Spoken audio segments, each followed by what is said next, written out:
가이드 일과 하우스키핑 일을 경험을 했고요. 부모님께도 비밀로 한다는 그 월급을 지금 11,000원에 지금 공개를 해봤는데요. 팁잡 혹은 투잡을 적극적으로 권장드리고 싶습니다. 안녕하세요 여러분, 저는 프로 워홀러너 슈발키깡입니다. 반갑습니다. 오늘 저는 캐나다 워홀에 관심이 있으신 분들께 좀 도움이 될 만한 정보를 가지고 왔는데요. 캐나다 외국인 노동자는 얼마를 벌까? 한국 직장을 때려치고 갈 만한지, 돈을 모을 수는 있는지 고민에 대한 답을 드릴 수 있지 않을까 싶습니다.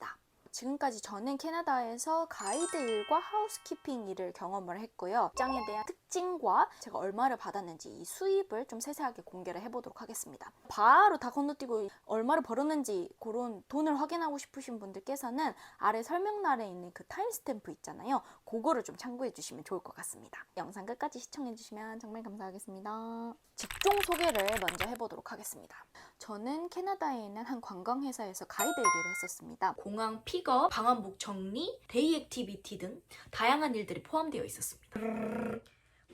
시급은 17.5달러에서 18달러로 인상이 되었는데요. 제 룸메가 자기는 이제 매니저를 5번 찾아가가지고 18달러로 올렸다는 거예요. 부럽다, 나도 찾아가야 되나? 근데 어느 날 그 제 페이슬립을 확인해보니까 18달러로 올라있는 거예요. 그래서 뭐지 싶었습니다. 다 올려줘야겠다 이랬나?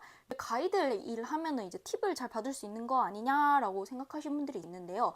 저희 회사 같은 경우에는 회사에 제출을 해서 나머지가 이제 엠빵을 하는 그런 시스템이었습니다. 수입에 큰 영향을 미치진 않았다. 다만 오버타임으로 좀 돈을 벌 수 있었는데요. 밤 관광이 끝나면 저희가 새벽 2시거든요. 이게 이제 새벽 공항 픽업이랑 이제 시프트가 연결이 되었다라고 하면은 하루에 14시간씩 일하기도 하고 오버타임으로 돈을 벌어갈 수는 있다. 제일 큰 단점은 이제 스케줄이었는데요. 저희는 하루 전날 스케줄을 받았습니다. 사행지표를 기다리는 사형수들 마냥 다들 이렇게 5시까지 일정을 기다리고 있다가 스케줄이 딱 나오면은 다들 희비가 엇갈리는 그런 상황이 펼쳐지곤 했었습니다. 또 스케줄이 굉장히 변동성이 컸기 때문에 바쁜 시즌에는 뭐 3주 동안 쉬는 한 없이 쭉 일하기도 하고, 한가할 때는 하루에 막 2시간만 일하고, 그야말로 하루살이 인생이라고 할 수 있겠습니다. 장점이라고 해야 할까요? 진짜 다양한 사람들을 만날 수 있고 다양한 이야기를 들으면서 사고를 좀 확장할 수 있는 계기가 되었는데, 이게 좀 절대적인 장점인 것 같습니다. 굉장히 흥미로운 고객님들을 많이 만나 뵙는데요. 제 심금에 울림을 주시는 분들이 몇 분 계셨습니다. 자료 화면 샤란. 내가 사는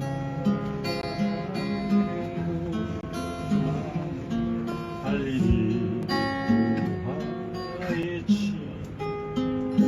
그래서 이 가이드 잡 같은 경우에 사람도 그렇고 상황도 그렇고 변동성이 너무 크기 때문에 변화를 싫어하시는 분들께 있어서는 이제 최악의 직장이 아닌가 싶습니다. 근데 매일매일 내 눈앞에 펼쳐지는 이 모험 같은 상황이 너무 재밌다, 막 이러시는 분들께서는 아주 추천드립니다. 그 다음은 하우스키핑 일에 대한 설명을 드려보도록 하겠습니다. 하우스키핑! 서버일 그리고 바리스타와 더불어서 많은 워홀러들이 일을 하는 직종이 아닐까 싶은데요. 하우스키핑은 그 집을 지키는 사람이 아니고요. 침대 정리부터 욕실 청소, 숙소에 딸린 그런 부엌까지 청소하는 일이 포함되어 있습니다. 빠닥빠닥 시급은 얼마 받냐? 1달러 더 받습니다. 그래서 19달러를 받습니다. 육체노동이라 그런가 가이드보다 시급이 조금 더 높고요. 진짜 좀 힘듭니다. 하루가 끝나면 생명이 1%씩 줄어드는 그런 느낌입니다. 하도 이제 몸을 움직이다 보니까 이제 살이 빠지는 것 같은 거예요. 내 착각인가? 좋은 점이 확실합니다. 바로 시간이 순삭입니다.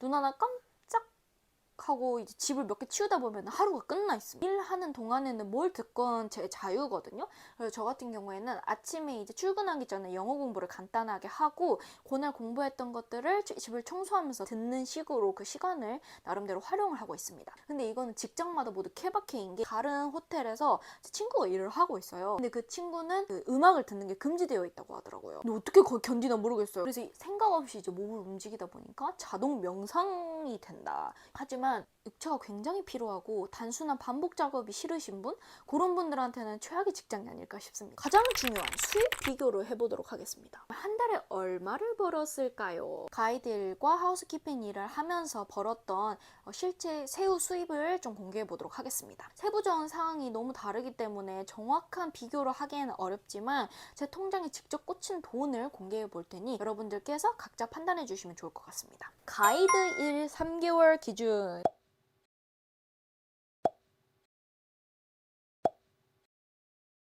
네, 평균적으로 보면 주당 약 29.7시간을 일했고요. 월 수입은 한 달 평균 2,328불 정도를 벌었습니다. 오버타임이나 공휴일 근무 때 이제 이 더블페이를 받거든요. 그 덕분에 생각보다 수입이 괜찮게 나왔다고 할 수 있겠습니다. 그렇다면 하우스키핑 일은 어떨까요? 하우스키핑 일은 2개월 기준으로 말씀드리겠습니다. 주당 평균 근무 시간 약 29.4시간이고요. 한 달 평균 수입은 약 2,022불입니다. 다만 지금은 본격적인 여름 시즌에 들어가기 전이어서 앞으로 좀 더 일을 더 많이 하고 더 많은 돈을 벌지 않을까 싶습니다. 부모님께도 비밀로 한다는 그 월급을 지금 11,000원에 지금 공개를 해봤는데요. 여러분도 보셨다시피 저는 많은 돈을 벌지 못했습니다. 저도 그럴 것이 저는 두 일 모두 시급제였는데 절대적인 노동시간 자체가 적다 보니까 버는 돈도 적고요.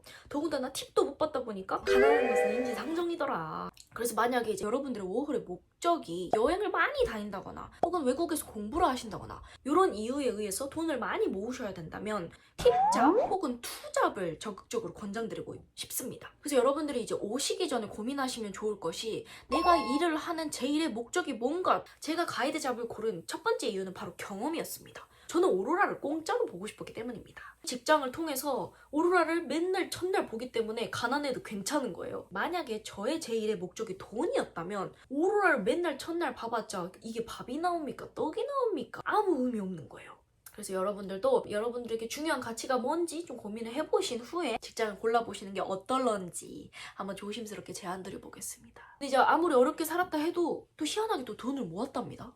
정말 놀랍지 않나요? 그래서 이제 다른 영상에서는 제가 돈을 얼마나 모았는지, 한 달 생활비는 어떻게 됐는지, 그리고 뭐 집세는 얼마나 냈는지 이런 것들에 대한 세세한 정보를 풀 예정입니다. 제목도 정했어요. Keep Going의 영수증. 소소한 이제 절약 꿀팁도 풀 예정이기 때문에 관심 있으신 분들은 구독과 좋아요 해주시면 너무너무 감사드리겠습니다. 안녕.